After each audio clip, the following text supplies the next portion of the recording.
ನಿಶ್ಚಿತವಾಗಿ ಇಂದಿಲ್ಲ ನಾಳೆ ಅವ್ರು ಸೇಮ್ ಮಾಡೋದು ಸಾಧ್ಯ ಇದಾವೆ. ಕರ್ನಾಟಕದಲ್ಲೇ ಬಿ ಜೆ ಪಿ ಆಯ್ಕೆ ಆಗೋದ್ರ ಸುಲಭದ ಕೆಲಸ ಇಲ್ಲ.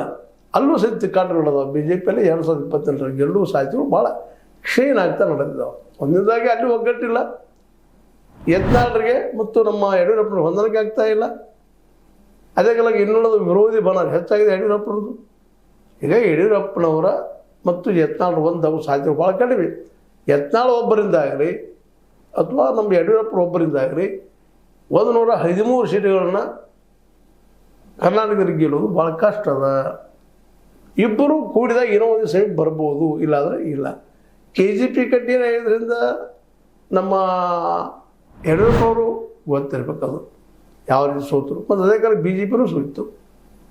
ಅದೇ ರಿಸಲ್ಟ್ ಇವತ್ತು ರಿಪೀಟ್ ಆಗೋ ಸಾಧ್ಯತೆಗಳಿದ್ದಾವೆ.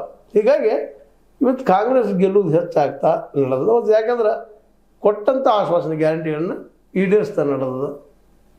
ಅದಕ್ಕಾಗಿ 2028 CM ಸ್ಥಾನ ಮೋಸ್ಟ್ಲಿ DKG ಸಿಗುವ ಸಾಧ್ಯ ಇರೋದ್ರಿಂದಾಗ ಬಹಳ ಮಾಡಿ ಈ ಹೋದಂಥ ಇಬ್ಬರಿಗೂ ಈ ಒಂದು ವಿಷಯದಲ್ಲೇ ಸಮಾಧಾನ ಇರ್ರಿಪ್ಪ ಅಂತ ಹೇಳುವಂಥ ಮತ್ತು ಬಜೆಟನ್ನು ಚೆನ್ನಾಗಿ ತಯಾರು ಮಾಡಿರಿ, ಮಾಡ್ಸಕ್ಕೆ ಹೇಳ್ರಿ ಅವ್ರಿಗೆ ಸಿದ್ದರಾಮಯ್ಯ ಅಂತ ಹೇಳುವಂಥ ಡೆವಲಪ್ಮೆಂಟ್ ಆಗಿರ್ಬೋದು. ಮುಖ್ಯಮಂತ್ರಿ ಆಶ್ವಾಸನೆ ಅಂತ ನಾವು ಮಾಡ್ತೀವಪ್ಪ ಅಂತ ಅನ್ನೋಂಥ ಮನಸ್ಥಿತಿ ಒಳಗೆ ಇದ್ದಾರೆ ಅಂತ ಅನ್ನಿಸ್ತದೆ. ಇನ್ನು DKG ಅವ್ರಿಗೆ ಪಟ್ಟಂಥ ವಿಷಯ. ಮತ್ತು ಅವರು ಎಲ್ಲಿ ಹೊರಗೆ ಜೋರಾಗಿ ಮಾತಾಡ್ತಿಲ್ಲ, ಅವ್ರು ಬೆಂಬಲಿಗೆ ಏನೋ ಮಾತಾಡ್ತಾರೆ ನಡೆಯುವಂಥದ್ದು.